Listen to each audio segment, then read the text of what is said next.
Now, this is the world's greatest tennis player, right? Right now, Novak Djokovic. How do you say his last name? Djokovic. Isn't he the best tennis player in the world, I think? Oh. So he was denied entry in the United States again over COVID vaccine status. This is from March 6th. This is not from last year or the year before or the year before that. That's now. They're still doing this. That's the grip that Big Pharma has on your government.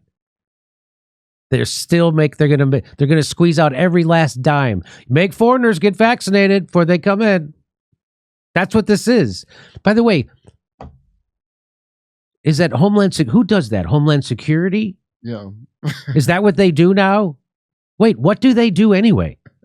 I know they censor tweets and guard us from tennis, but beyond that, I'm not really seeing a use for Homeland Security. Are you, Kurt? Yeah, no, I don't really get it.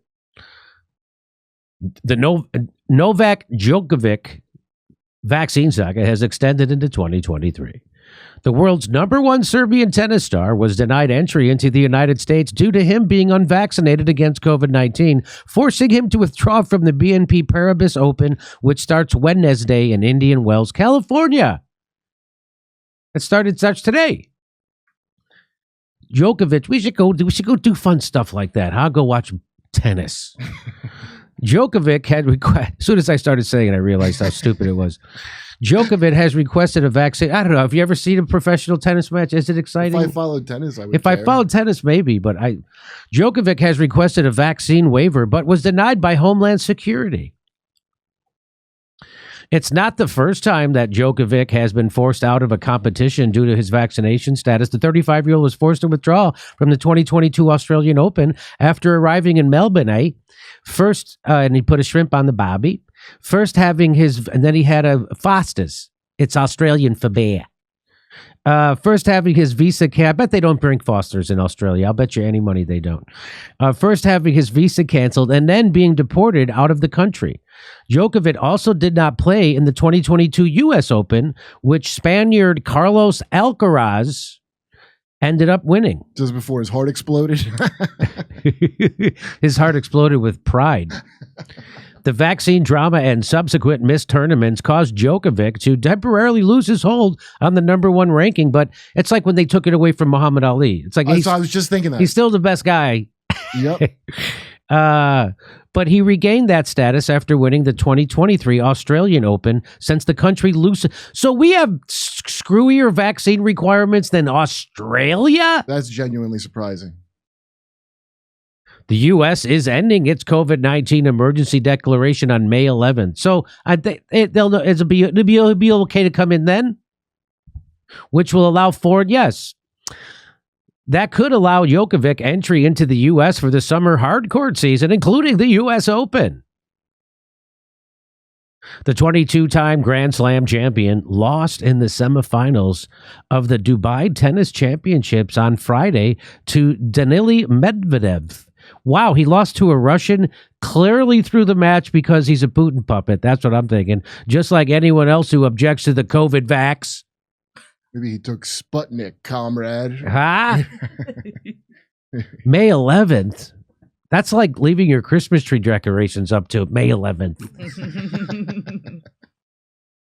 Here's what Kevin Bass says. The decision by the President of the United States administration to deny Novak Djokovic entry into the country is pseudoscientific, totalitarian, and evil, says Blue Check Kevin Bass.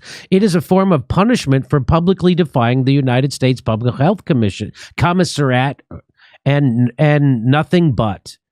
Unvaccinated people are at equal risk as people who have received their vaccines 3 or more months prior. This has been shown again and again throughout the pandemic. Most other tennis players have been vaccinated more than 3 months ago, yet they're allowed to enter into the country. Thus, the requirement for Djokovic to be vaccinated is not about protecting public health. It can't be, since he is at the same risk of transmitting COVID-19 as most other tennis players are, even those who have been vaccinated. Rather, it is intended as a form of public punishment. That's right. It's about control. The President of the United States administration says, you will not defy us publicly or we will punish you and hurt your career. This is totalitarian and evil. And of course it is. That's what America does. We're totalitarian and evil. It's called America, AKA. Okay, that's that. Oh, look, friend of the show makes it, Ryan Grimm. He says, on what possible grounds does anybody need to care if Djokovic gets the jab? Oh, fuck you, Mr. Pro-Jab. That's you can't. All of a sudden now he's going to try to catch up to a pothead comedian. Oh. You were wrong about the jab. You've been wrong about COVID. He couldn't be more wrong about the vaccine and COVID. Kim Iverson had to clean your fucking clock on a daily basis, and people hated you so much they fired you from that show. Is his boss like a big tennis fan and is upset about this? Yeah, you tell me. Ron DeSantis will try to bring tennis star Novak Djokovic to Miami Open via boat to skirt Biden's vaccine rule. Whoa. Wow. That DeSantis, he'll try anything.